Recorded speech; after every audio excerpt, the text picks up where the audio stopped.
Hi guys, welcome back to my channel. So for today's video, I am going to show you some of the latest and most useful keyboard shortcuts for Excel users in a Microsoft Windows environment.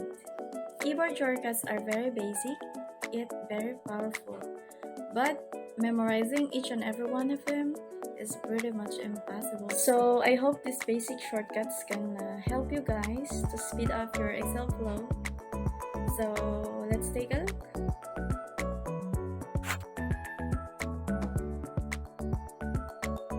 In computers, a keyboard shortcut is a means for performing one or more commands using the keyboard that would otherwise be accessible through some sort of user interface.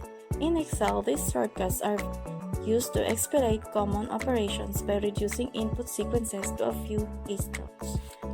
However, since Excel is a very complex application, it has hundreds of shortcuts for you to use.